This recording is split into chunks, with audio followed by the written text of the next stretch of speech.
আসসালামু আলাইকুম। আজকে আমরা আলোচনা করব মুসলিমরা বিশ্ব নেতৃত্বে পিছিয়ে পড়ার মূল কারণ কি কি। আমরা অনেকেই এটার কোশ্চেনের যে উত্তর সেটা ধারণা করতে পারি, তবে একটা কনস্ট্রাকটিভ ভাবে আজকে আলোচনা করার চেষ্টা করা হবে ইনশাল্লাহ। প্রথম কথা হচ্ছে, আমরা মুসলিম হিসেবে আমরা জ্ঞান চর্চা এবং গবেষণা থেকে আমরা অনেক দূরে চলে আসছি, এটা সত্য। পশ্চিমা বিশ্বের দিকে যদি খেয়াল করেন, ওরা নিজেরা গবেষণা তো করেই, অ্যাট দ্য সেম টাইম সারা বিশ্ব থেকে যত মেধাবী, যত পরিশ্রমী মানুষরা আছে তাদেরকে ফান্ডিং দিয়ে তারা নিজে নিয়ে যায় নিজেদের দেশে, এবং নিজের দেশের উন্নয়নের জন্য তাদেরকে নিয়ে যায়। সো আমাদের মুসলিমদের মধ্যে জ্ঞান চর্চা থেকে আমরা দূরে চলে যাচ্ছি, আমরা গবেষণা বিমুখ হয়ে যাচ্ছি। আমরা সারাদিন ফেসবুক রিলস এগুলো নিয়ে ব্যস্ত থাকার চেষ্টা করতেছি। হ্যাঁ, ফেসবুক রিলস নিয়ে বহির্বিশ্বে মানুষ যে ব্যস্ত থাকেন এমন না, বাট তাদের মধ্যে একটা কালচার আছে, যেই কালচারটা হচ্ছে জ্ঞান বিজ্ঞান এবং গবেষণাকে তারা হচ্ছে প্রাধান্য দিয়ে থাকে। আমাদের দেশে রাজনীতি করে শিক্ষকরা, রাজনীতি করে স্টুডেন্টরা। এখানে এমন রাজনীতিক এত মানে নোংরা রাজনীতি আছে, যে কারণে আমরা আসলে জ্ঞান চর্চার গবেষণার দিকে না ফোকাস করে সমন্বয়ক কে হতে পারবো, কে সভাপতি হতে পারবো, কে সহসভাপতি হতে পারবো, কে কাকে ল্যাং দিতে পারবো, সেগুলো নিয়ে আমাদের চিন্তা চেতনা বেশি।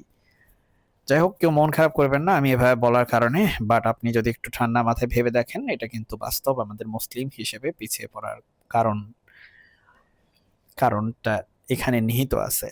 আমাদের মধ্যে ঐক্যের অভাব। আপনি যদি খেয়াল করে দেখেন যে যারা অবিশ্বাসী, যাদেরকে আমরা কাফের রাষ্ট্র হিসেবে চিনি, তারা সবাই ঐক্যবদ্ধ, আর আমরা একজন আরেকজনের সাথে কামড়াকামড়ি করি। মুসলিম দেশ হিসাবে কয়েকদিন আগে দেখলেন পাকিস্তানের সাথে আফগানিস্তানের ঝামেলা, যদিও সেটা তাদের দীর্ঘদিন থেকে, আপনার পাকিস্তান সৃষ্টির পর থেকেই, আফগানিস্তান তো আগে স্বাধীনতা পাইছে, সো পাকিস্তান সৃষ্টির পর থেকে সে ঝামেলা লেগেই আছে। কিন্তু তাদের যেই বর্ডারের যেই ঝামেলাগুলো, দুইটা জাতিকে যারা যে বিভক্ত করে ফেলছে বর্ডার দিয়ে ব্রিটিশরা, যেটাই হোক, কিন্তু মুসলিম হিসাবে আসলে আমরা গ্রেটার যে স্বার্থ সে জায়গায় আমরা ফোকাস করতে পারতেছি না কোনোভাবেই। আমরা ফোকাস সে জায়গায় না করে আমরা এই যে আরব আমিরাত, দেখেন আরব আমিরাতের পৃষ্ঠপোষকতায় সুদানে কি পরিমাণ আহ, নৃশংস হত্যাযজ্ঞ চলছে এখন। আমরা মুসলিমরাই মুসলিমদের শত্রু। তারপরে রাজনৈতিক অস্থিরতা, যেটা তো এটার সাথে একসাথেই চলে আসে, যে আফগানিস্তান পাকিস্তানের মধ্যে রাজনৈতিক অস্থিরতা সেই পাকিস্তান সৃষ্টির পর থেকেই, তাদের ভৌগোলিক যে বর্ডার সেটাকে কেন্দ্র করে।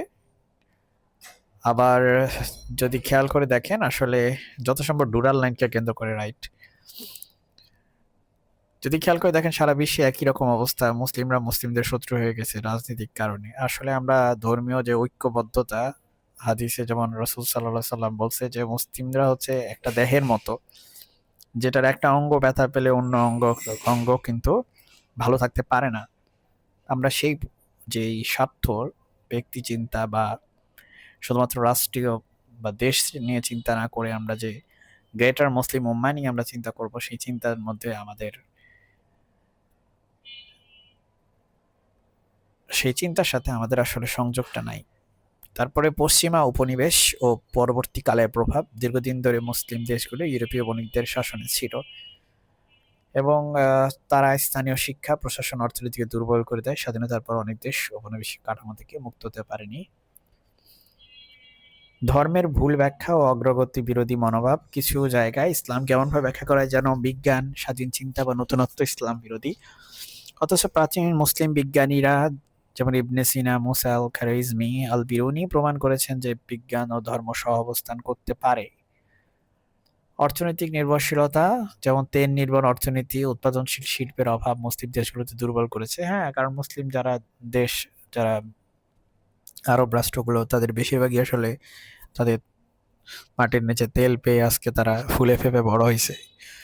গবেষণা, তারপরে মুসলিমদের সার্বিক উন্নতি, শুধু নিজের উন্নতি না, মুসলিম ভাইদের সমস্ত যে যেখানেই থাকুক না কেন, দেশেই থাকুক না কেন, উন্নতির যে চেষ্টা একসাথে করব আমরা, সেই চিন্তা থেকে আমরা অনেক দূরে। গণমাধ্যম ও সংস্কৃতিগত প্রভাব।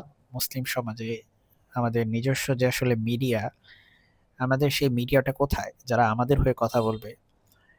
আমরা শুধু বলি যে পশ্চিমা মিডিয়া, পশ্চিমা মিডিয়া, পশ্চিমদের হয়ে কথা বলে, বাট আমরা কি নিজেদের মিডিয়া তৈরি করতে পারছি?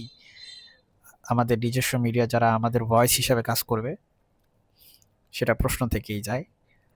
আমাদের নেতৃত্বের সংকট, আমাদের এই যে একটু আগেই বললাম যে আমাদের ঐক্যবদ্ধ করার জন্য, মুসলিম উম্মাহকে ঐক্যবদ্ধ করার জন্য যে নেতৃত্ব, সেই নেতৃত্বের সংকট দেখা যাচ্ছে অনেকদিন থেকেই। আসলে স্পানীয় খেলাফর পর থেকেই আমাদের নেতৃত্বের সংকট, আত্মসমালোচনার অভাব, নারী শিক্ষায় ও অংশগ্রহণের সীমাবদ্ধতা, এরকম বিভিন্ন কারণ এখানে আপনারা দেখতেই পাচ্ছেন উল্লেখ করা আছে। আজকে আর আলোচনা করব না, আপনারাই জানাবেন যে এখানে কোন কোন পয়েন্টগুলো ভ্যালিড, কোনগুলো ভ্যালিড না।